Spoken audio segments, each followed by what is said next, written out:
Not a great cork sound on this. No, But it's okay. We're drinking Balcones today because we are talking Houston Texans. If you couldn't figure that out from the hoodie that I'm wearing, it's a momentous day for me, EJ.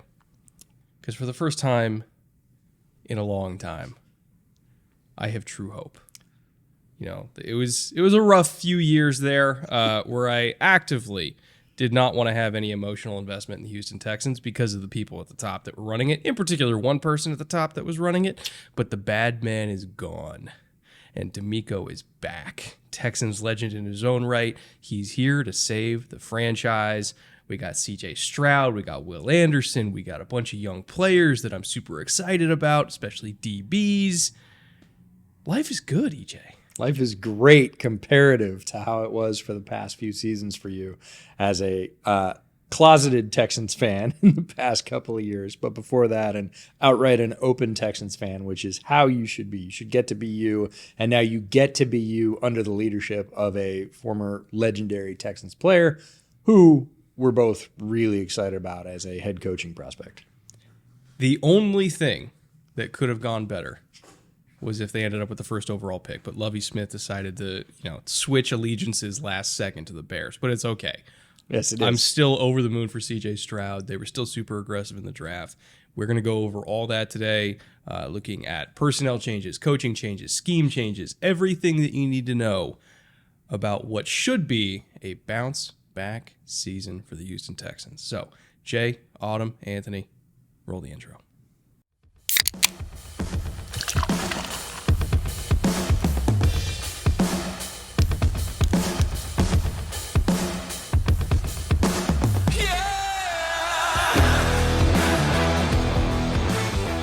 Welcome, one and all, to the Bootleg Football Podcast. I'm your host, Brett Coleman. That was my lovely co-host, EJ Snyder. He's a Bears fan. I'm a Texans fan who also moonlights as a Bears fan because my dad lived in both Houston and Chicago when I was growing up. And those two teams happen to be battling for the first overall pick. You won for now.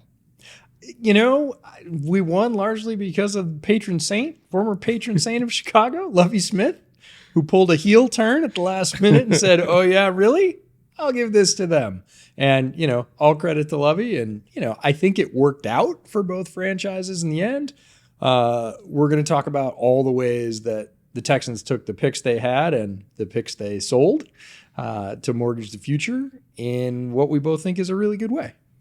I don't even know if I'd call it mortgaging the future. I'd say it's investing in the future because there were two things that they desperately needed going into this offseason. It was quarterback and edge rusher. Those were the two things, like easily their two biggest needs.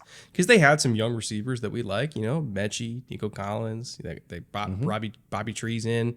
Damian Pierce is awesome. They got some tight ends we're excited about. The offensive line, once Green develops a little bit more. Sure. The offensive line on paper is good. They have one of the best tackle tandems in the league. Like the structure was in place for a young quarterback to be successful. Yes.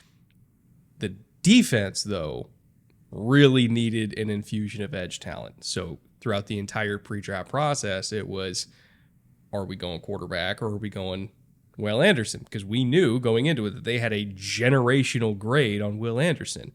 And the answer was, fuck it, both. We'll take two. Utah, get me two. Yeah, it worked out.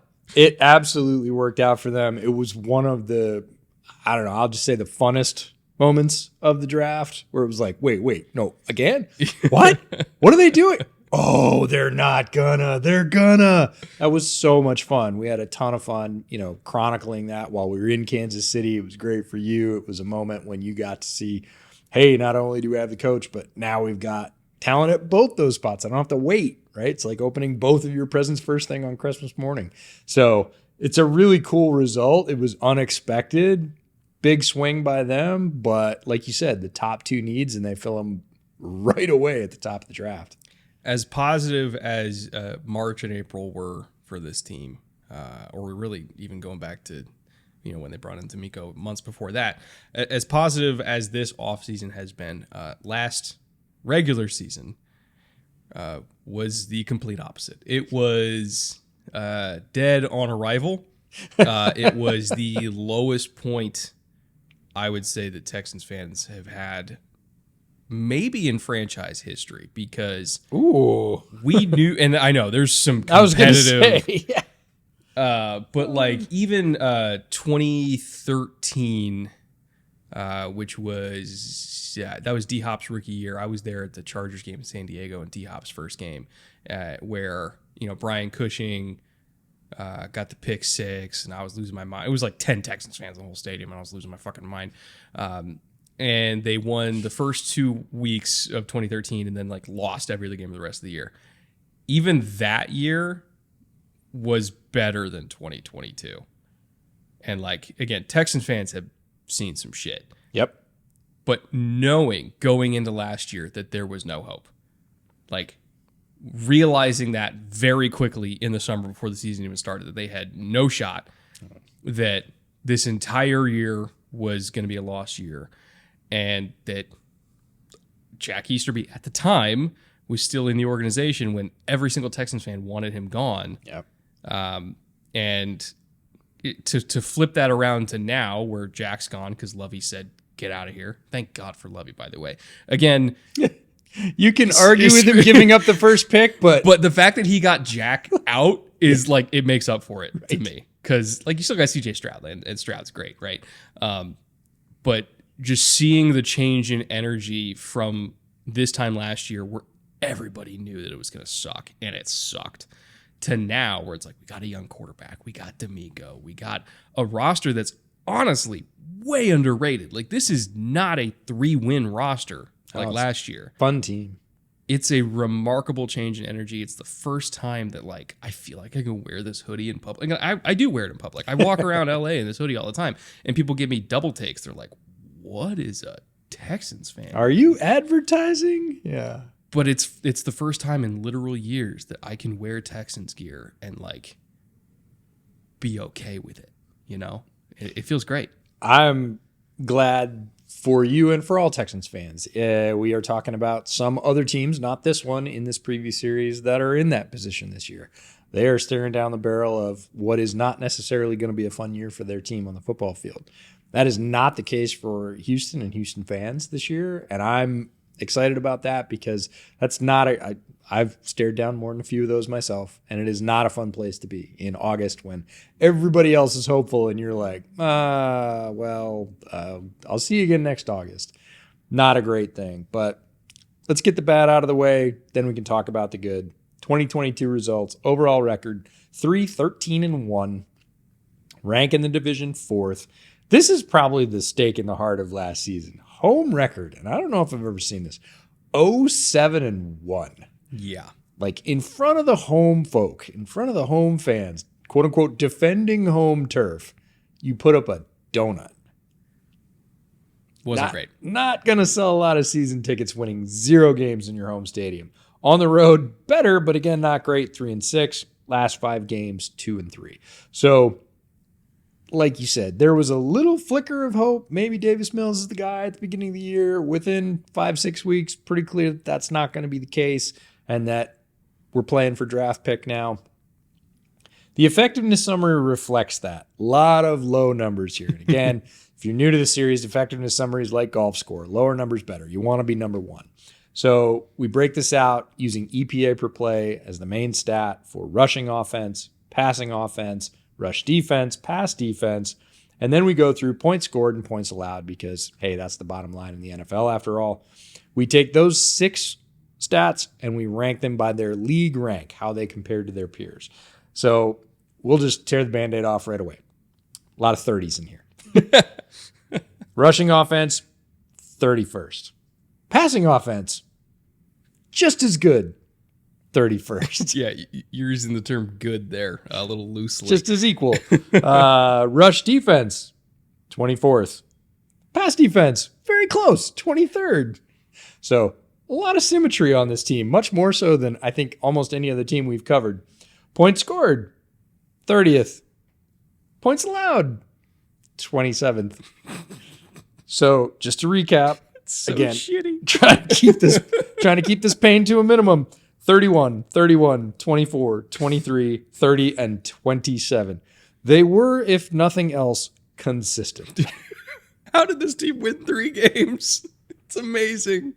It's so amazing. It's pretty rough. So we take those 6 league ranks, as bad as they are, add them up, divide by 6, average them out. That gives us our bootleg power score, which was 28. Again, 1 is good, 32 is bad. Nobody's going to be 1 or 32 because that would mean they were absolutely first in every category or absolutely last in every category. That's not the way football works. 28 as a power score was dead last. Yeah, like it not only was it dead last, it was dead last by a significant margin. Like a difference in 2 points in power score is a lot. And spoiler alert for tomorrow, the Colts were the 31st raw power score. And the difference was like 2.1. Yep. Keep in mind, there's 6 teams that were within like 0.7 of each other around like 18. Like 18 was like the 17 to 18. You know, there's 7-8 teams that were within tenths of points of each other. And you're talking about a 2-point difference off the back of the pack. It is a lot, but it is because none of those numbers, unlike some other teams, like the Bears, very good example. Bears, I think power score was like 24. 24, yeah. Yeah. And it was because they were second in the league in rushing. They were crap at everything else, just like the Texans.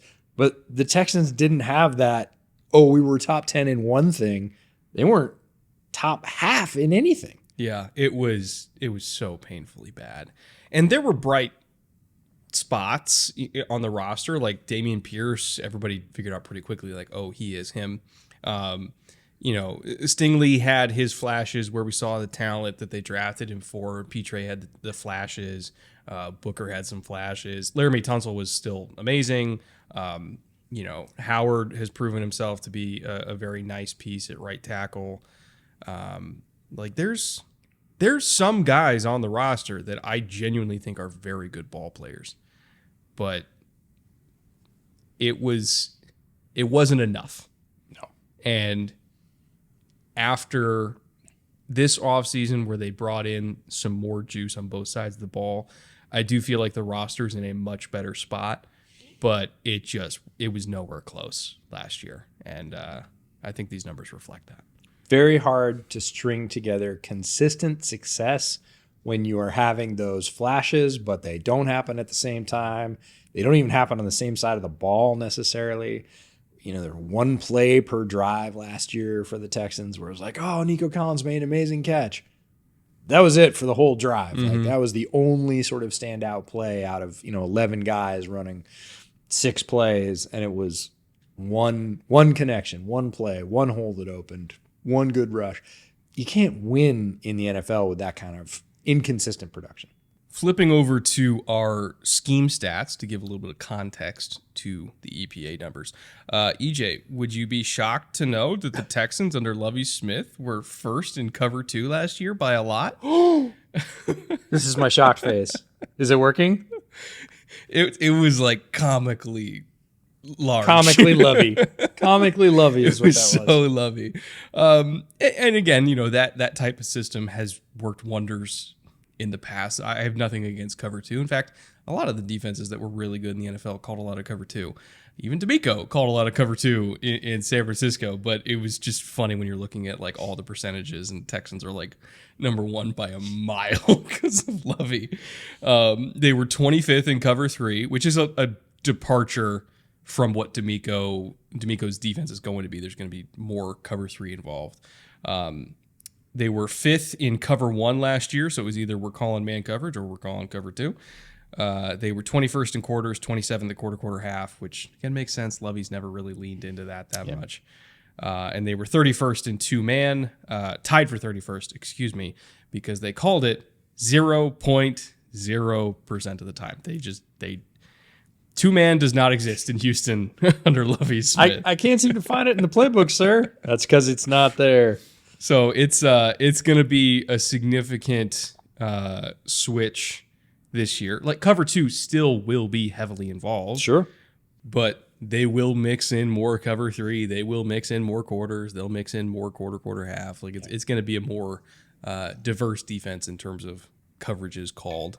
And that's a good thing. Like you never want to be too one-dimensional unless you just have the guys to do it. If you're the 06 Bears or the $2,002 and you have 5 Hall of Famers, sure, fuck it, call cover 2 all the time. But the Texans, as you could probably tell, did not have 5 Hall of Famers on that defense last year, so they couldn't get away with it. No, not likely. And predictability is one thing. I mean, you could look at almost any defensive coordinator in the league. And again, we cover these stats and scheme stats for every team and say they are predictable in that a large percentage of their calls will be this. That's not hard to figure out, folks. This isn't reading the tea leaves. This is just looking at all 22, picking up stats and saying, yeah, this is what they do. It's how they do it and what the flavors they use of that are.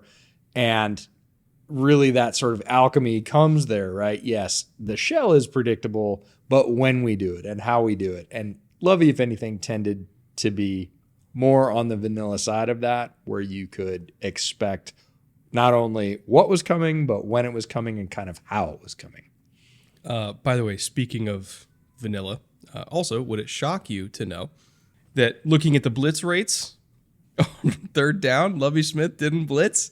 He was 30th in bringing pressure on third and short. He was dead last in bringing pressure on third and medium with a 10.6% blitz rate.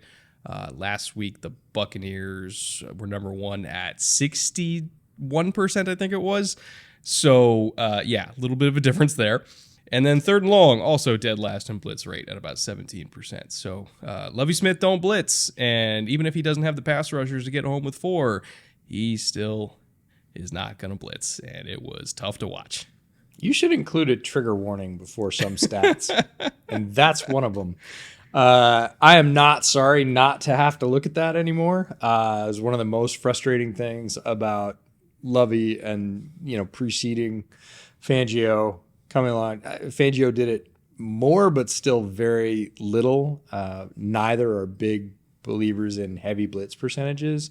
And you don't have to be. Fangio, very effective as a defensive coordinator without. Lovey, less so. And I feel like that lack of adaptation as he's moved along was one of the things that, doomed him a bit in terms of predictability. Is everybody, look, this is the book on Lovey, and it's not going to change. That's the really dangerous part. And I think it really does come down to you can do that style if you have the dudes. If you have Tommy Harris, if you have Akeem Hicks and Khalil Mack, fine, don't blitz. You'll win with 4. But they didn't have the dudes. Yeah. That was a big reason why they drafted Will Anderson. Is they needed to be able to win with 4, because it's not like D'Amico wants to blitz every play. Like, no. There are going to be times where he wants to win with 4, but if you don't have an edge that you think can go out there and kick a tackle's ass one-on-one 5 times in a game, sorry. It ain't going to work. It ain't going to work. Looking at the offensive stats, and again, under Bobby Slowick, who we'll get to in a second, we do expect this to change probably pretty significantly. Yeah. They were 23rd in outside zone, which Slowick is coming from an outside zone heavy background, so to speak. So I would expect for him to lean into the Shanahanigans. Can we bet the over on that? That it'll improve? It'll be more than 17%, that's for sure. Inside zone, they were 9th. Not that, Shanahan coaches don't call inside zone, but they definitely don't call it 27% of the time. Typically, they like to really kind of get lateral with the run game, create space, make linebackers move, because that also plays into the pass game as well, right? Duo, they were 16th. Power, they were 9th. Counter, they were 10th. Counter, I actually do think that they're still going to heavily stick with that, especially if they become a more outside zone oriented system. Draw, they were 15th, and then pin and pull, they were also 9th. So a lot of gap stuff, a lot of pulling linemen, less so outside zone. And, Texans fans are no stranger to outside zone because we had Gary Kubiak there for a long time. I would imagine the run game is going to look more Kubiak-ish than what we've had in recent years. More Kubiak-like is a good way to describe it. And I hope they stick with counter as a fairly high percentage because of personnel, not so much because of scheme. Dameon Pierce, very good cutback, counter, runner. Would like to see that stay. Some of his highlights from last year, he had many, but some of his great highlights from last year were on counter. It is a natural sort of handcuff or complement, however you want to say it, to outside zone. I feel like that's one piece that Slowick probably comes in going, well, everybody knows how to run it. We're going to keep it. We're going to modify it a little bit, but I don't expect that to disappear. Outside zone, again, I would bet the over. Slowick coming from his particular coaching tree. Everybody adapts as they come into a new situation.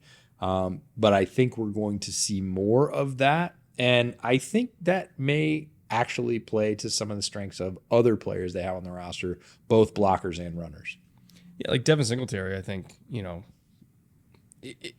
less so, I would say, like just getting north-south immediately. Not that he can't do it, but I've always felt that Singletary was at his best when he could kind of string things out a little bit, pick his spots, find his one-on-ones, and then break tackles. Because he does have really good contact balance. But I don't want to just fling him into a wall of bodies, right? I want to give him a chance to kind of pick through things. Now, passing offense overview, again, I expect this to change a little bit. They were heavy on play action last year, about 29.8%. That likely will stay the same, kind of help out CJ Stroud, give him as many clean, or rather not clean, like wide open spaces in terms of the intermediate area of the field using play action. I expect that to keep up. Average time to throw 7th fastest. I actually think that's going to go way down this year. I would agree. And I don't mean that in a bad way. I don't mean that Stroud's going to be slow on the trigger, because he's not slow on the trigger.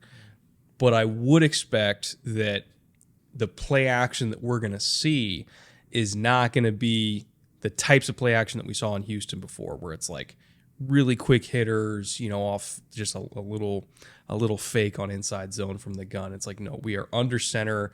CJ's turning his back to the defense. We're selling the handoff. We're rolling out because he is mobile. Like, he does have really good mobility.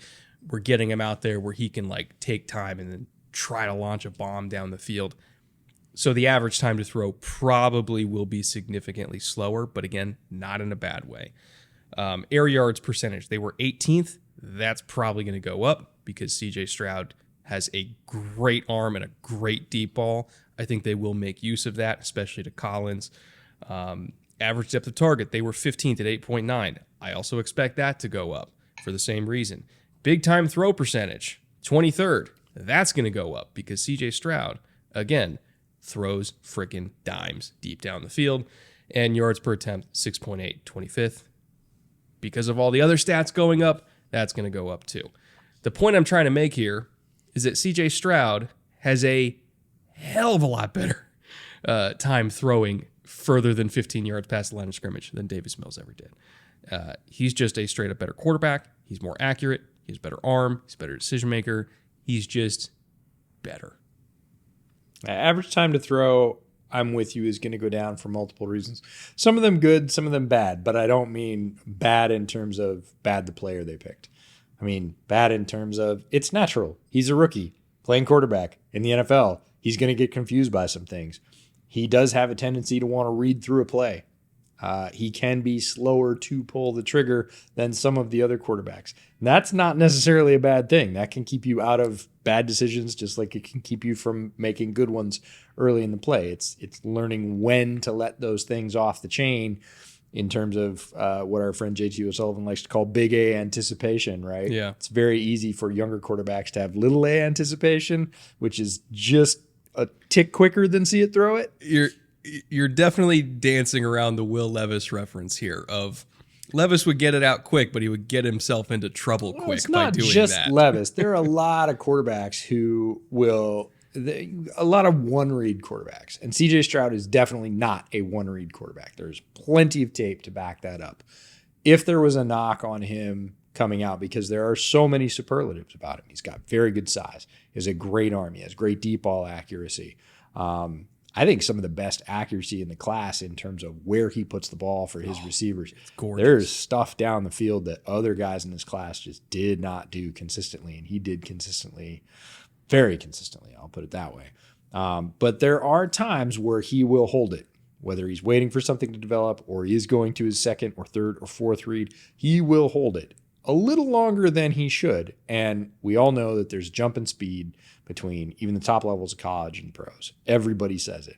Until he adapts, there are going to be some times where he's like, and that's going to put that average time to throw up a little bit. And it's just, that's natural for rookie quarterbacks. It's not because he's bad or won't be good or any of that. I actually think he will be a very good, very solid pro quarterback. In his rookie season, that number's going to go up. There were some plays, and I really wish that we could put all 22 up without Ohio State sending a death squad. But like there were some far hash go balls that he threw to Marvin that were jaw dropping. Like had my jaw on the floor. Yeah, it's right here. But like 40 yards as the crow flies, like hitting a dime. Yeah, 25 yards in terms of straight vertical distance on the field. If you're talking about far hash, you're adding in, do the triangle math if you're good at geometry. If you're not, throw Pythagorean theorem on screen. it's just really freaking far, and he's literally putting it in a 1.5-foot circle. If you're thinking about those throwing nets that have the little circles sewn into them, he's hitting that circle at 35, 40, 45 yards, and it is on the money. Like it couldn't be better. I encourage people to go watch his combine workout, where just everything's in rhythm and it looks so easy. And I mean that, like I was on board with CJ Stroud before that, but seeing the combine where he looked like a human jugs machine. Yep. Everything was perfect. It looks very fluid, very easy. He makes a lot of hard things look easy, and therefore people go, oh, he's not doing anything. And I'm like, no, try and do that. It's very, very difficult. He just makes it all look easy. And he is this is a sort of preview for Texans fans, incredibly even-keeled as a quarterback. Like on the great throws, you're not going to see him bouncing around and planting the flag in the middle of the field. That's not his thing. You might get a fist pump out of him. That's about what. And on the misses, same thing. You might clap his hands. He's going to walk back and just good, bad, otherwise, and most of it's good. Right down the middle. Very like calm, Eli. Very collected. Sort of expects it all. And I think that's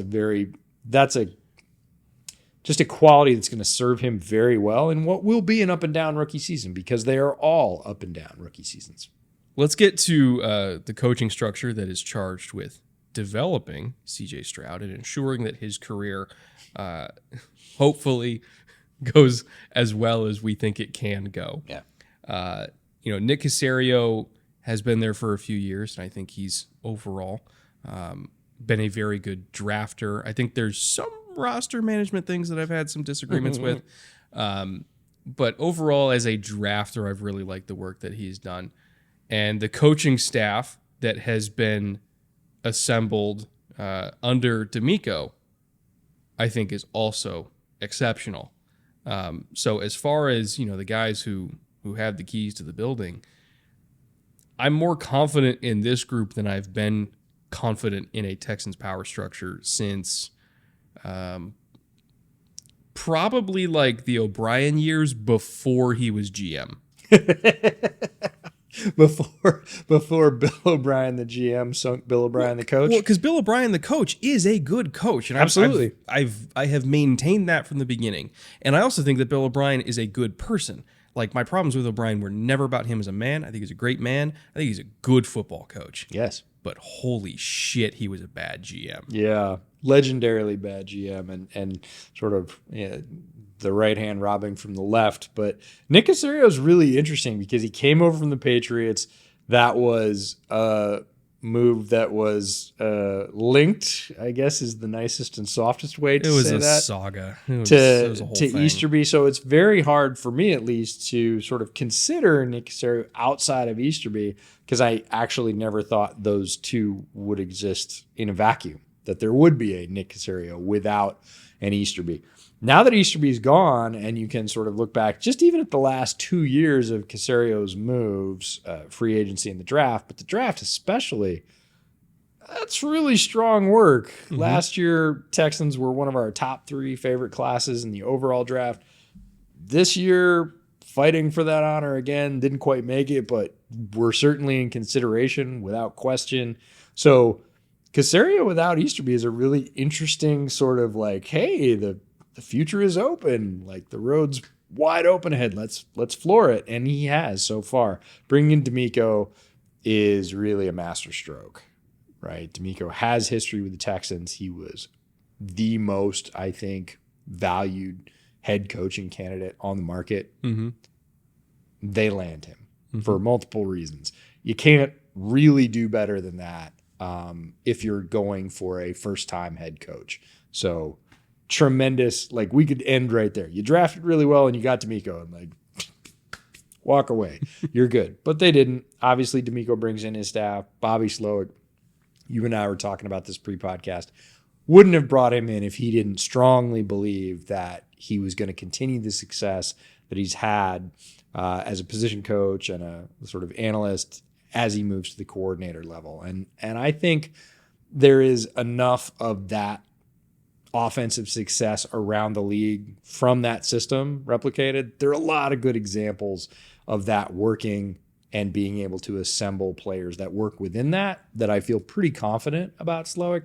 Matt Burke, I know less about, but also D'Amico is a defensive coordinator. He's not going to make his first defensive coordinator on his first head coaching stop a slouch, right? He has full faith in Burke to do very similar things to what he did as he moves into the head coaching role. So that alone, I'm going to give him a pass. And that's it's a very strong structure, and it's a very different picture than what you had a year ago or certainly 2 years ago in the Houston organization. What I find interesting about Burke is, he worked his way up. He was at BC 20 years ago, right? So he worked up through college, got to the Titans. He was an admin assistant as his first job in the NFL. Mm-hmm. He's been a quality control coach. He's been a position coach. He was a DC with the Dolphins several years ago, 2017, 2018. Then he was a special assistant. Then he was a run game coordinator again. And then he went to the Jets, and he was a game management coach a couple years ago. And so he's kind of done a little bit of everything. And I really like that hire because of that, right? Yeah. Like having somebody at the coordinator level on your team who's at one point recently, his entire job was learning everything you need to know about clock management and situational football. And he's also been a DC before. And, obviously D'Amico's one of the best defensive minds in football. But having that experience in your toolkit, being on that staff so that D'Amico can lean on him and say, what do we do here when it's, 2:30 to go and there's X number of timeouts and you're on this yard line? Like he's done that before. And so he can get kind of real time advice from somebody who that was their entire world. Right. It's such a unique strength to have for one of your coordinators. And I think that was one of the big reasons why probably D'Amico brought him on was to help with that kind of stuff. We talk about building rooms all the time when we're talking about players. It's also important when you're building a coaching staff, right? You're building a room. You're building literally a room of folks that you can bounce things off of in, your head coaching tenure. In this case, it's D'Amico's first shot at the brass ring. And he wants to surround himself with people that have varied experiences that he can lean on. And it doesn't just end with the coordinators. On offense, he's got Bill Lazor as a senior offensive assistant. Now, Bill Lazor, one of my favorite, I'll just say coaches because I don't want to say coordinator or position coach. Just one of my favorite football coaches out there. He's been an NFL OC 3 times, Dolphins, Bengals, and Bears. Has a system based on efficiency, and he's found success at every stop. Started as an assistant at Cornell in the 90s. I love this. Were you still around there in the 90s? Was that before you missed him? I missed him by like 2 years because I did work part-time at Cornell, not in the football program, just was employed by Cornell summer of 92 was the last time I was there. And he was there actually after that, a couple of years. But I just find it fascinating. He definitely went to the bagel shop you worked at. Probably.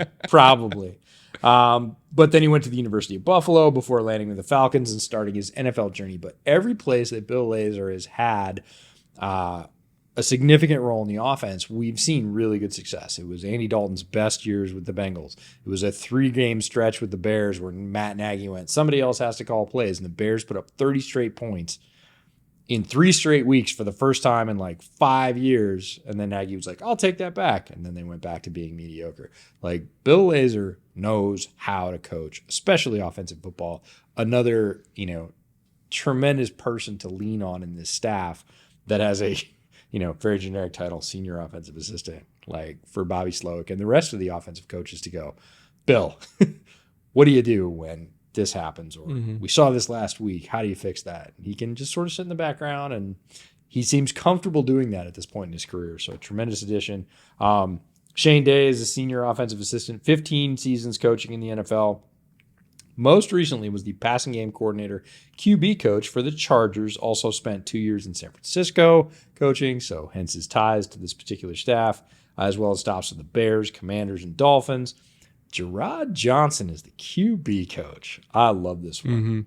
Was the assistant QB coach in Minnesota last year. Spent time as a player in 3 leagues, NFL, CFL, and UFL. He was a Sacramento Mountain Lion.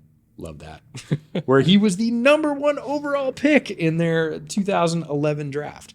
So, again, just varied experiences, building a room of all kinds of different leagues, coaching styles, experiences that they can pull on and pull together in this first year with a really talented group. We're going to talk about the personnel as we get into this, but this is not a roster that is bereft of talent, which is often the case when you're pulling in a completely new coaching staff. It's like, no, we got to start from the ground up. This is not that roster. So having experienced coaches who can make this go from the get-go is, I think, an underrated portion of why this team's being slept on a little bit. They're better, like, on the player side and the coaching side than I think a lot of people realize. On the defensive side, they did the same thing. They brought in a Kiffin. Because, if you want to have a good defense, you hire somebody with the last name Kiffin. Chris Kiffin, Lane's brother, Monty's son. So he's going to be a linebacker coach for them. Obviously, the Kiffins have a tremendous D-line legacy. And you know what? Considering how much cover 2 we expect them to run, that makes sense. Bring in somebody who's related to one of the godfathers of cover 2. Corey Undlin is the defensive pass game coordinator, served a similar role with D'Amico in San Francisco. So they heavily rated the 49ers staff. Come with me. Seems to happen to Kyle and McVay down here in LA. I don't know, like every 18 months or so, they just lose 40% of their staff. It's the price of being a good organization. It is the price of being a quality coach, for sure.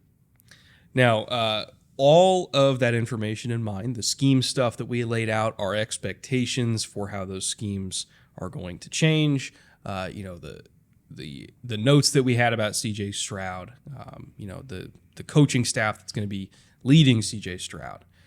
All of that information then leads into the question, okay, offensively, what do we expect to actually be the strength of this offense?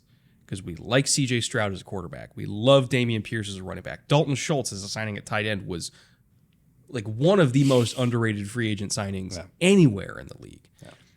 Not to mention, there's a quartet of receivers that we all like for different reasons. So there are a bunch of names here to parse through. But in terms of where are we investing, like, say, when it comes to fantasy football, it's a pretty hard decision to make, especially at receiver. Yeah, in a first year, again, moving into a new system with new coaches, a different mix of players than they have used in the past, they're going to have to understand their strengths and employ them correctly to get the results you're looking for. I'm going to start with Dameon Pierce, though, because Dameon Pierce is, upon this rock, I will build my church, right? Like, we have a great running back. We have a rookie quarterback. We have a hopefully improved offensive line that we've invested some high picks in. We feel good about them. We have a system coming in that we drafted those players for in terms of the ones they picked up this year. Like, we're going to run the ball to take pressure off our rookie quarterback. As old as time, right? Dameon Pierce is like, bring it. He's that guy. What's so crazy, though, is he's going as RB21. That's like a late RB2. Yeah, I think that's low. How? How is he going as RB21? Because they don't listen to this podcast. Because anybody that's a bootleg truther knows that we have been Dameon Pierce truthers since his time at Florida and said, no, he's going to be good. He's going to be, we said last year, he's going to be good quickly. He's going to start. I think I said when he got drafted, he was going to be a top 10 running back in the NFL within 2 years. I think that's what I said. I know he was on our 10 Gems episode. Yeah. Which is an episode that we do every single year. We do a 10 gems for offense and a 10 gems for defense. And this is like in February, right? This is months before the draft. And it's basically like 10 guys that we just really love. and Dameon Pierce was one of them to my recollection. Yes. But, you know, he went in the 4th round. At the time, we were like, okay, is there bodies hidden in the desert somewhere that we don't know about? And not to mention, like, Florida never really gave him work. And we're like, he's beating the shit out of everybody every time he touches the ball. What are we missing here? Then, of course, he goes to the NFL and looks really good. So I don't know. RB21 seems insane to me for an offense that, again, we expect to run the ball a significant amount. And his top competition for carries is Devin Singletary, who we like as an RB2, but he's not going to get half the carries. You know, so let this be a lesson to you. Listen to this podcast. Take advantage of your friends in fantasy football. Absolutely. Draft Dameon Pierce. Dalton Schultz also going as tight end 14 seems low. We need to talk about this because Dalton Schultz, like you said, one of the most underrated, certainly the most under talked about additions anywhere in the league in free agency this year, period. Like, comes into a situation where a rookie quarterback is hopefully going to want to establish a safety blanket. Dalton Schultz is the ultimate version of that. He is clearly tight end 1. Like, no competition from day one. When you sign Dalton Schultz, he's TE1. He's getting all those reps. He has a ton of experience. Coming into an offense where they know how to feature tight ends, not only between the 20s, but also in the red zone. Kittle had a ton of touchdowns. I'm not saying Dalton Schultz is Kittle. He's not, but they understand how to utilize the position. This is not an offense that isolates the tight end as a 5th option or something. Like, clear TE1, offense knows how to use a tight end, rookie quarterback looking for a safety blanket. Like, why is he not more highly rated? He is the intermediate threat, I should say, when they're running like crossers with a bootleg. Like, it's fucking the Owen Daniels role. Like, it's the same thing. It's literally the same role. Owen Daniels was the Y tight end in Houston under a similar system with Gary Kubiak, and like 3 times a game, it's Matt Schaub rolling out. Owen Daniels is 12 yards past the line of scrimmage, just hanging out, waiting for the ball. Like, it's the same thing. And he's going as tight end 14. And you know what? He's better than Owen. I was going to say, and he's really good at it. It's not just the same role. So he's being dropped into this sort of custom-made, picture-perfect role. And he's really good. Like, he's already proven that. This is not a rookie. I don't understand why that ranking is attached to him. Again, take advantage of it. Yeah, it's just people don't pay attention to the Texans, which is fine because, you know, we profit off of it when we're doing best ball. Sure. You know, Stroud's going as QB 26, which, you know, again, for a rookie, I get it. Fine. Yeah. But the thing that I don't get, and this is like if I'm trying to make money on underdog off of CJ Stroud, you look at the season-long totals because you can do season-long pick'ems on underdog. Correct. Where they give you like, you know, yardage for the year and touchdowns for the year. 3,400 yards flat is CJ Stroud's projection. In what universe is a quarterback in this structure of offense with weapons and good protection only throwing for 3,400 yards? Like, he would have to get injured for that to not happen. So, yeah, I'm smashing that.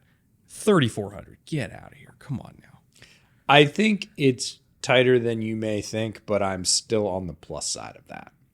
And it's because I think about the years in which, and again, we're basing most of this on projections from San Francisco, right? And their style of offense.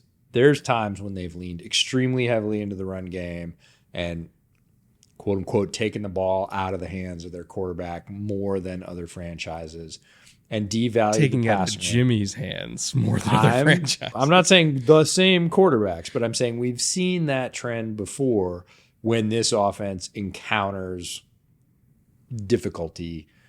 That's one of the things they do. And in that case, with a rookie quarterback, it's possible that he would be close to that number. I still think he would be on the north side of that number. Like with you, if he stays healthy, plays most of the snaps with this core of offensive support, I have a hard time not seeing 3,500 plus. Because that's basically saying I think he's going to average less than 200 yards a game. Like that's what 3,400 is. Yeah, and quite a bit less, actually. Like 180 something per game. Which, in the modern NFL, is a very poor game. You got to be like actively bad to average less than 200 yards. If you get to the end of Sunday and you look up your quarterback stats and he threw for 173, you better have run the ball 35 times. You're probably not going to win. Like, unless there's a 3 touchdown number attached to that. And if you're saying he's going to average that for the entire season, that there's not going to be any peaks, that there's not going to be any highlights. And we've seen his ability to hit the open deep ball. Nico Collins is good at going and getting it, as are multiple other players on this roster. You know, Dameon Pierce is going to support him. Dalton Schultz is going to support him. The offensive line is going to support him. Under 3,500 seems thin to me if he stays healthy. One last note on the receivers. Nobody really knows who to invest in at receiver here. And I'll be perfectly honest, even I don't know who to invest in a receiver.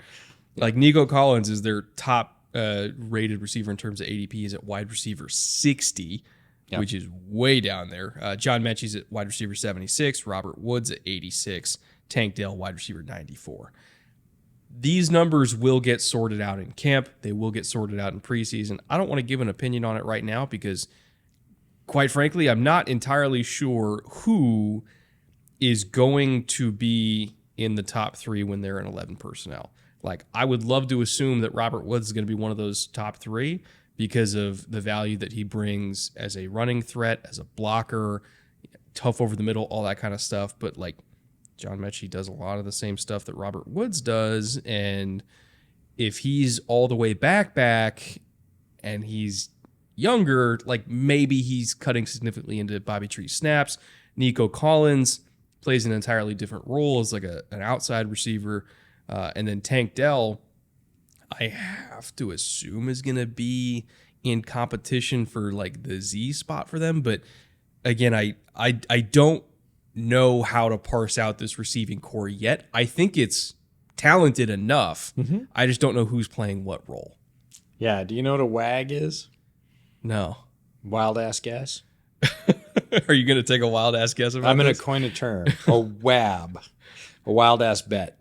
Okay. I'm going to take a wild ass bet on John Mechie being better than wide receiver 76. I mean, I wouldn't say that's wild. Well, again, people don't pay attention to the Texans. That's his current ranking. I think you're going to do better than that, just sort of on percentage points. If, again, we're looking for value, which we are, that's, that what we're trying to provide to you. I'm going to put a WAB on Mechie that he's going to be better than wide receiver 76. Plus or minus 700 yards. For Mechie? Yeah. Plus. So more than, like, say, an average Tyler Boyd year. Yes. Okay. That's a wild-ass bet. I'll take it. I mean, Mechie's good. I think we didn't get to see him last year, but he's good. We didn't get to see him. I'm assuming he's all the way back, that he's been fully cleared medically. Certainly he's back practicing football. We've heard that, but not a doctor. Not going to claim that. I think he fits really well with the way CJ Stroud throws, if that makes any sense. Like when Stroud is working underneath, I think Mechie is going to make himself a favored target very, very quickly. As in, he's the guy who you can count on 3rd and 6, working against leverage, go find space. CJ's going to find you. And he can create some yak after that. We saw that at Alabama. Now, it's been a bit, and I was higher on Mechie. Most folks know that than most other folks. Really liked his potential. If he's healthy and all the way back, I think he's going to be one of CJ Stroud's new best friends.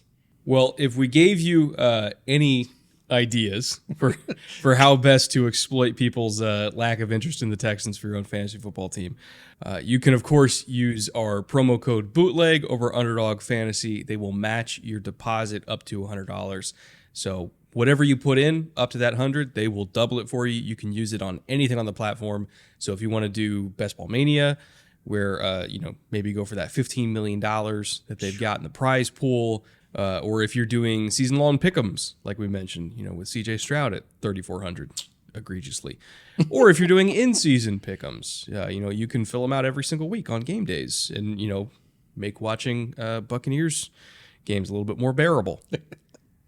Again, whatever you want to do, the world's your oyster, and not even just for football. There's also basketball, hockey, baseball, esports, everything like that.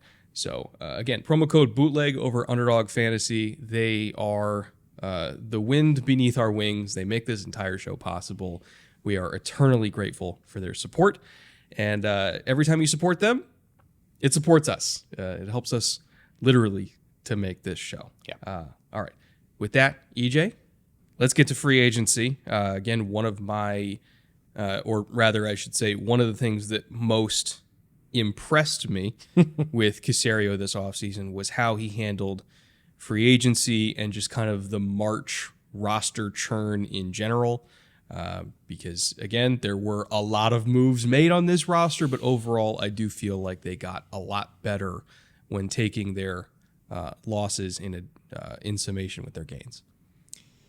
Caserio turned this roster over. There were a lot of players on this losses list that were picked up in specific periods of the Texans' history where they needed to bolster a room, plug a hole, do a lot of things. Cheap talent. You can say cheap talent. It is that in many ways. And look, it's an opportunity for the player, but it's also an opportunity for the team to assess whether or not they want to keep that player on, whether or not they fit the new system. And anytime a new coach comes on, you're going to see fairly significant turnover as well.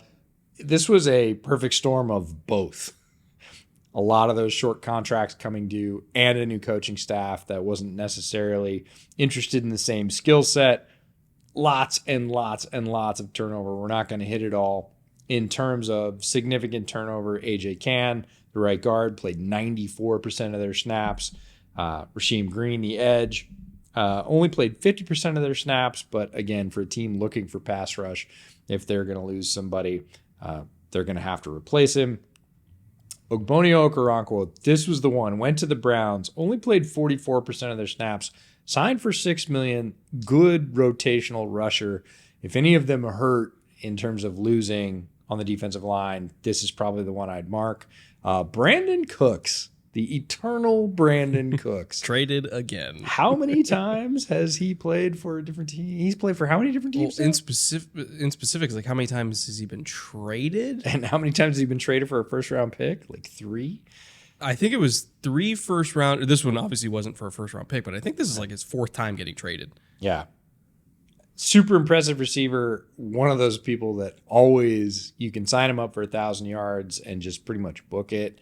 But he moves on. Jonathan Owens goes to the Packers. He played 82% of the Texans snaps last year. Philip Dorsett moves on to the Raiders. He played 43% of the snaps, again, as a situational wide receiver. That's a lot. And Chris Moore goes on to the Titans. He played 63% of the snaps. I was really surprised by that. I just looked it up, by the way, because I was like, I wonder if that is a record. Yes, Brandon Cooks holds the record, set the record for all-time most traded player, beating out, do you know who? No. Eric Dickerson. Wow. Yeah. I didn't know that. Yeah. So anyway, random NFL trivia that you're never going to use. No, you don't be so sure. In terms of who they did actually retain, they brought back Scott Quesenberry on a $2 million deal. Tavir Thomas they brought back also on a $2.2-ish million deal. Laramie Tunsil was the big one, $25 million a year and worth every single penny. Other than Trent, he's the best pass protecting left tackle in football. Obviously, isn't the same run blocker as Trent, but he has been so worth everything they invested in terms of the picks they sent to Miami, all the contracts they've paid out.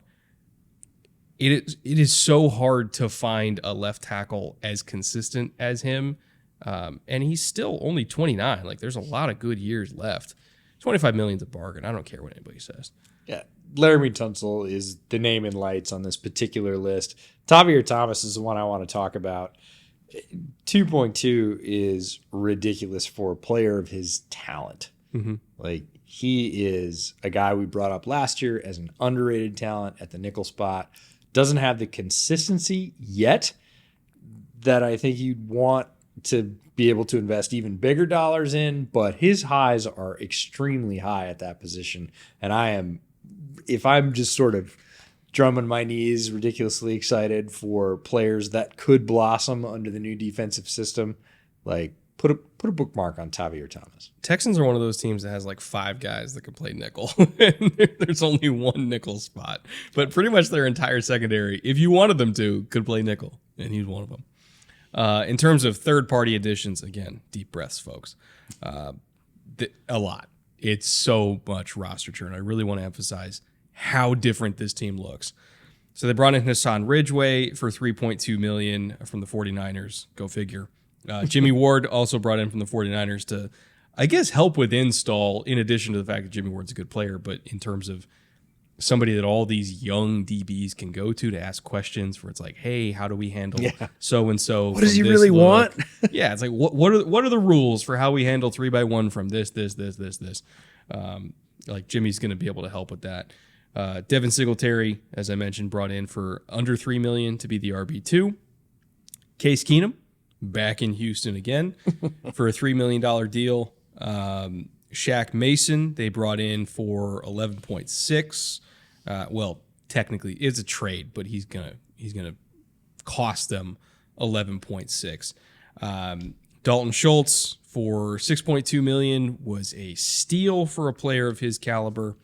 Sheldon Rankins at just under $10 million, also to fill out that interior defensive line rotation. He's going to be a starter for them.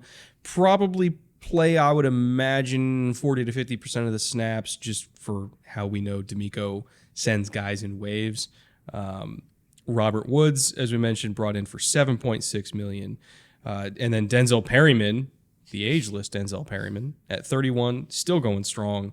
$2.5 million just to be an absolute ass kicker in the middle of the field. Like, this is a lot of guys. Like, I didn't even name everybody, but this is a lot of guys. Like, Jacob Martin's back, super explosive edge that can give them, high value snaps on third down. It's a lot, man. It's just a lot. Shaq Mason's the one I want to talk about in terms of almost a force multiplier, right? You bring him in, you automatically shore up one spot, but you also make the line, I think, sort of exponentially stronger because you've already got your tackles taken care of.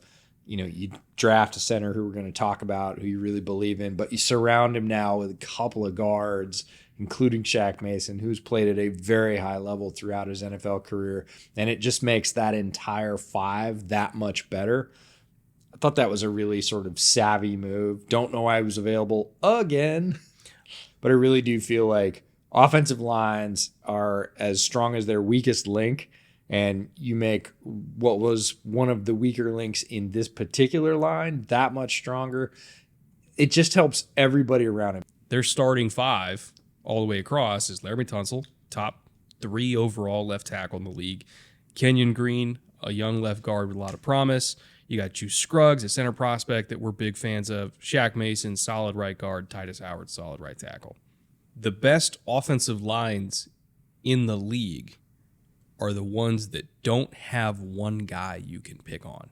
Kenyon Green was like the guy that got picked on last year, but if he can just be average, And if Juice ends up being what we think Juice is, who are you going to pick on that offensive line? It's as solid as you can get, which for a young quarterback, oh my God, that's a godsend. I feel like, again, this is one of those pieces that people are sort of underrated. Like, it's a sneaky good roster, and I think a better landing place for a young quarterback than is typical. In terms of the draft, round 1, pick 2, CJ Stroud, we've talked a lot about him. Round 1, pick 3, just one pick later.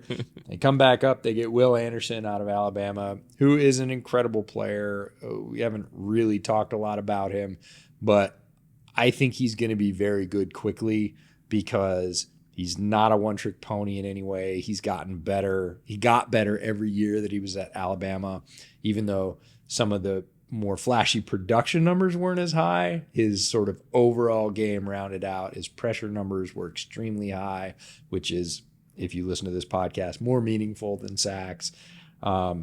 Very, very high floor player. Could also be a high ceiling player, but the chances he's going to be bad are almost zero. Almost nothing. Yeah. And also, I will say that stylistically, he fits a lot of what D'Amico likes because he's very good on stunts. And D'Amico, you look at his time in San Francisco, like they believed in doing funky stuff with 4 guys, which sounds a lot dirtier than I intended it to be. But like they would line up like Charles Omenihu is like a one technique, and then he's looping all the way around, and like Nick Bosa was slashing everywhere, and it was just stunts all over the place. And Will Anderson, a lot of his pressures at Bama came off stunts because he's very good at executing them. Yeah. And people don't realize that there's a lot of technique that goes into being good at stunts. I will say, I hope that he can get stronger because, you watch him against Tennessee and Darnell Wright, like he got swallowed up a little bit. Again, God, it sounds a lot dirtier than I intended it to be. But like in terms of like going straight into Wright's chest and getting movement, like that was one thing that I feel he struggled at. I mean, Wright's like 330 pounds, so I get it. But other than that, he's got everything you want. He's got a wicked first step. He's great on stunts. He's got great hands. He's got great feet. His motor never quits. He's amazing in the locker room. Like, not even great, just amazing in the locker room. It's a D'Amico Ryans type of edge rusher.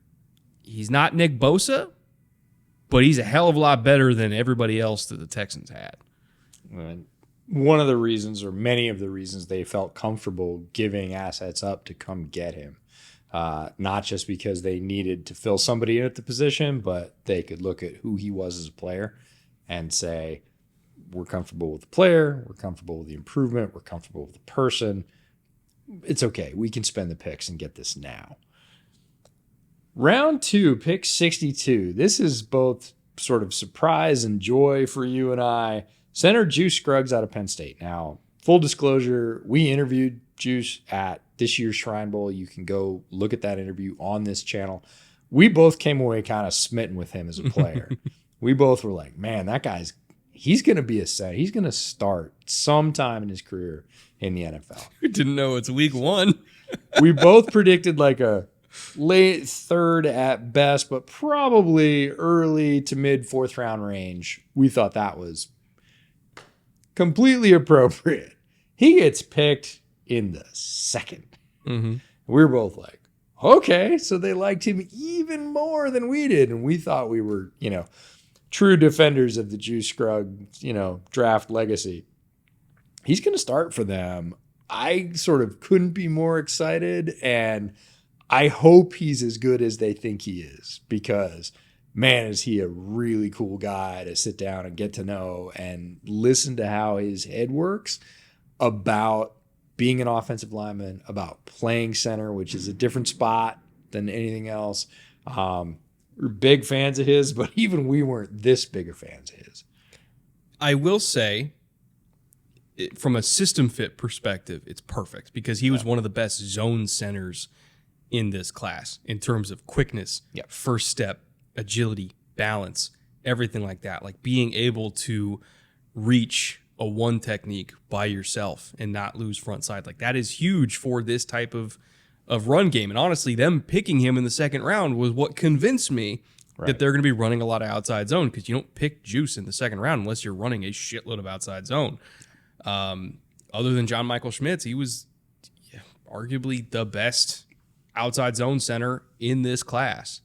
But the fact that he could also call protections, and again, we talked to him about protections in our interview, and we were asking him how he blocks up certain fronts. We were asking him, different techniques that he's using against different run blocking techniques that he uses against different alignments for defensive tackles, and adjustments that he makes to the line of scrimmage. Like he's so smart, and it's so lofty. But I think that he could be their new Chris Myers. If you remember Chris Myers, late 2000s with the Texans, where again, great at calling protections, mastered the offense, great first step, super fluid in space, very unheralded center at the time. But like Juice could be that for them, and he could be that quickly.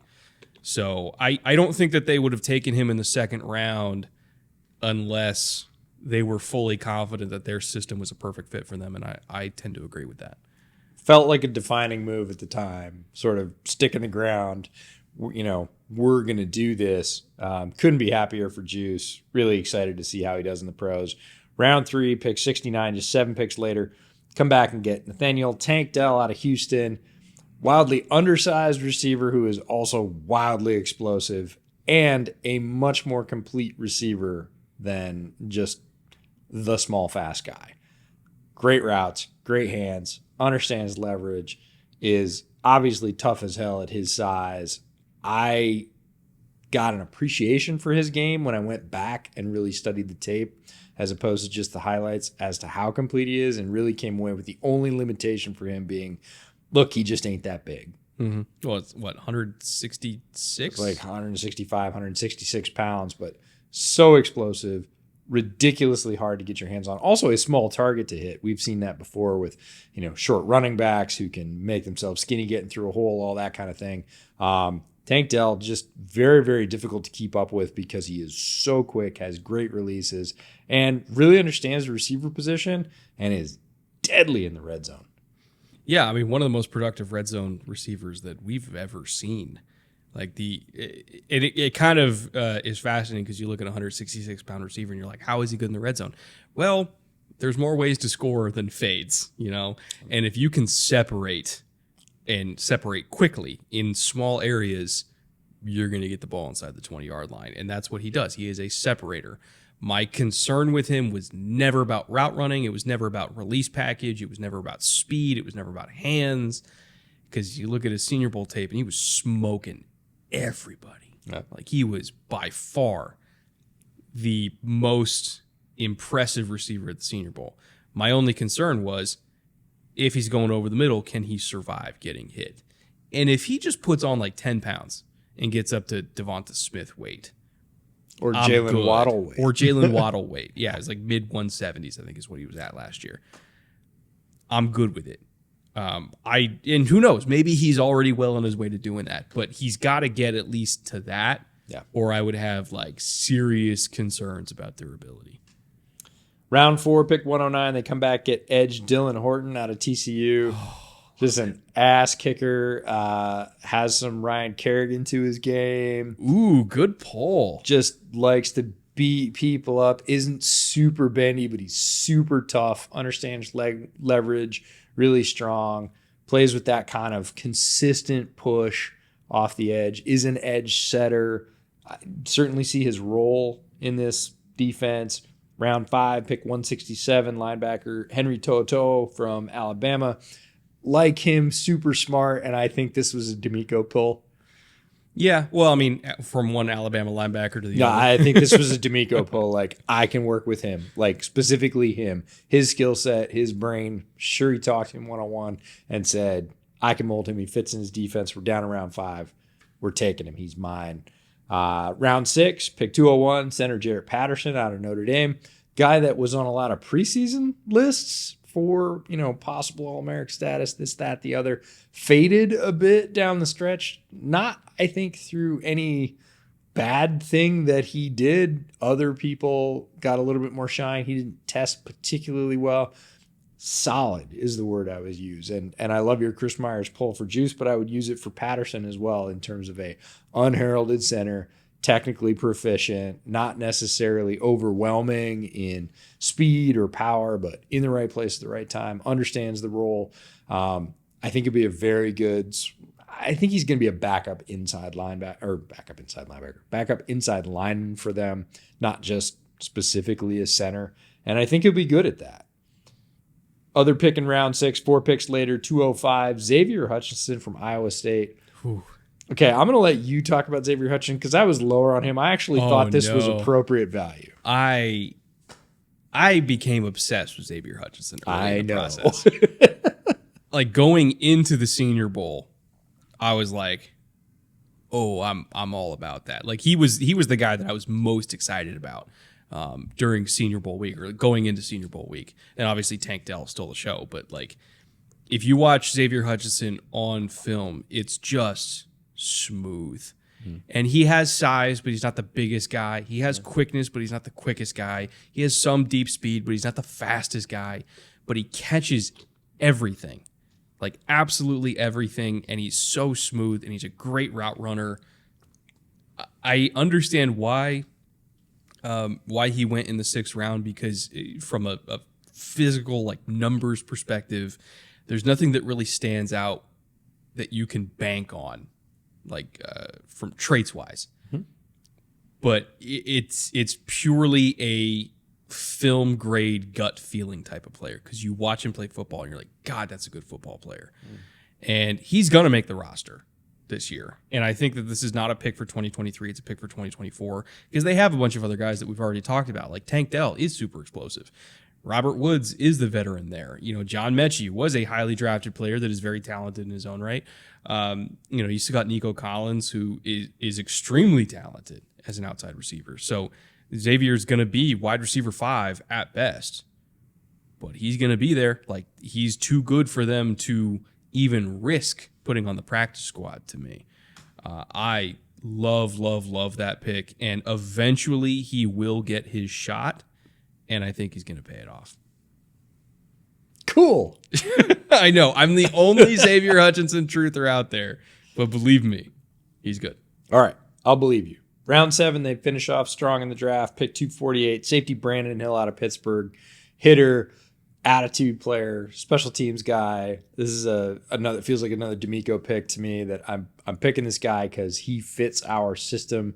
And he also sort of, to me, fits in that mold of safeties that San Francisco's invested in later on down, 4th round, 5th round, 6th round, who they've had great success with. So I'm going to give them the benefit of the doubt. Looking beyond the draft, by the way, in terms of their UDFA haul, they did have a few names that I also think have an outside shot of making it here. Ollie Gay is one that stands out to me, just because like they need even more guys. Like they brought in a bunch of young players. You drafted Will Anderson, like Jacob Martin, I still believe in. Like there is a collection of edges here.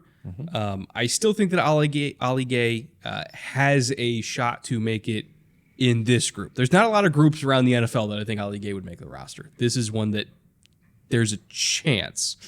Not a great chance, but a chance. So you're telling me there's a chance. Killian Zier, the tackle out of Auburn, I know you highlighted. I did not get to him, so I'll let you speak on him. Xavier Valade is the last one I want to talk about as a running back that you and I both saw at the Shrine Bowl. I thought he could have gotten drafted, so priority UDFA status makes sense. And in this particular running back room, he has a shot to be like RB4 for them, special teamer. Had a very, very nice Shrine Bowl week, so I have to imagine that between Juice and Xavier and Hutchinson and Tank Dell, the Texans were obviously very active during All-Star Week. Yeah, they definitely picked players who had standout performances in both of the top college All-Star games. Xavier Valade, I thought, was a great two-way player. really smooth, but has some explosion to his game. Had a really nice final year at Arizona State. Everybody there loves him. Surprised that he didn't get drafted, but again, we see it every year. We see very talented UDFA running back or very talented running backs making it into the UDFA ranks, then making it onto rosters and contributing. Killian Zaire, I'm not sure how to say his last name. Offensive tackle out of Auburn. Foreign-born player, worked with Duke, who had great things to say about his power. Oh, if he's a Manyweather guy, he's a Manyweather guy. We're Yep, good. That was the kicker. I noticed like his size and strength profile, and then Duke was saying some very nice things about him pre-draft, and in terms of his improvement and his potential ceiling based on what Duke was seeing, and I was like, okay. Yeah, guy that played in the SEC with a lot of raw size, talent, and power, who Duke is high on. Okay, I like that. Duke fixed Trey Pipkins. All right, we're fine. Yeah. Like, he can do anything. And then we had Emory Hunt on the podcast pre-draft and on our Shadow Sleepers episode. And Gay was one of the guys that Emory pulled out and said, not necessarily last year, but the year before, if you look at how he played for LSU, like, I feel like there's a lot of potential there to be that heavy-handed, edge-setting edge player who every team needs. I really like his physical potential. I think there's something there. So 3 players, again, that you get for free in terms of draft capital that could contribute to your roster down the road. I think he could potentially be better than Sam Montgomery. So, that's music to Texans fans' ears right there. All right. Sorry, I'm just bringing out as many former Texans as I can think of in this episode. Hit it. That brings us to our report card, where if you're not familiar with this segment, we have 4 categories that we grade: front office, coaching, offensive talent, and defensive talent. And this is basically grading whether or not we think they got better, worse, or stayed the same this offseason. And stayed the same does not mean negative. It just means stayed the same. Yeah. Neutral. And you can interpret that how you will. Starting with front office, I would say up. Not that there's been a change in the front office, but in terms of my feelings on the front office, because we had questions about, okay, what would this front office do without Jack Easterby in the building? Like, what is it going to look like when it's very clear that Nick Caserio's running the show? And, they said, oh, Nick was running the show last year. And it's like, well, Jack got fired because he started nosing himself into everybody's business again. Literally everything. And Lovey said, get the fuck out. And by the way, that is public information. Like, Lance Zierlein, who is as plugged in as anybody into that building, was the one who let that slip, was that Jack got fired because he started meddling again, and Lovey said, I'm not having it. I don't care if I'm out of here. You're out of here first. Yeah. So that's why I will always love Lovey, is because he got rid of Jack. But I think the claims last year that it was purely Nick running the show and that Jack wasn't meddling, no, that wasn't true. Jack tried to meddle again. But this offseason, because Jack was gone, we know that it was Nick running the show, and I think that he did a fantastic job. And so my feelings on the front office as a whole are much improved, I would say. Yeah, good, strong work in free agency, some have-to moves, some nicely done, didn't have to moves, another strong draft, as much as you can grade a draft on the face of it, 2 solid years of talent acquisition through the draft, and you go out and you get D'Amico to say yes to be your coach. I got to say up. Coaching, this is going to take 5 seconds. It's up. Way up. Whatever the most up is. 1 thumb, 2 thumb, 3 thumbs, it's way up. Offensive talent, also way up. You're adding a young quarterback who we love. You're getting John Mechie for what is essentially his new rookie season. You're adding young receivers like Tank Dell and Hutchinson that we like. You're adding Robert Woods. You still have Damian Pierce, but you're adding Dalton Schultz. You're adding more offensive line pieces. Shaq Mason. This roster this year to last year, it's not even comparable. It's so much better. Yep. And then finally, defensive talent. Largely the same. I thought maybe we could argue for up just because of the additions they made to the edge rotation and to the linebacker room, but the secondary is mostly the same. I would say most of the starters are the same. It's just the depth is better and the rotation is better. So I would accept up here, but out of an abundance of caution, just because a lot of the depth is young, we'll just kind of go even here. Feels like that's the thing here, is that starting rotation, with the notable exception of Will Anderson, which is a notable exception, is largely the same, but what's behind them, what backs them up, certainly waves of rotation throughout the defensive line and the pass rushing edges is better. So that feels like what I would call a very strong neutral to me. It's largely the same, but if they falter or have injuries, they're in a better spot to withstand that. And I think last year, you look at the EPA numbers and everything like that, and they were bottom of the barrel, but I truly do think it's because the system that was being played was not one that maximized the talent that was on the field, which then leads us to ceiling and floor. I left mine blank because I wanted you to be surprised by this. Okay, I'll be surprised, I promise. My ceiling for the Texans is 10 wins. Okay. Which is fighting for a playoff spot, even in a loaded AFC. I don't think they're going to make the playoffs. No. But I think they're going to be in the hunt until the last 2 to 3 weeks. Like, this is not going to be it's Halloween and the season's over. This is going to be a middle tier team, but upper middle tier that gives people a game, that gives top tier AFC teams a much harder fight than they're anticipating. They're going to rip off some wins. They'll probably end up somewhere around 8, but I think that their ceiling, if the ball bounces their way a couple times, is 10, and they can push for a 7 seed. I really do believe that. The roster is that improved. CJ Stroud is that big of an improvement at quarterback. D'Amico Ryans is that big of an improvement at coach. Because last year's roster, you could argue, was not a 3-win roster. And this year's roster is definitely not a 3-win roster. People are expecting them to be in contention for the number 1 overall pick, and I think they're fucking insane. Like, there is absolutely no world where this is a bottom 3 team. It's just not going to happen. My floor for them is 6.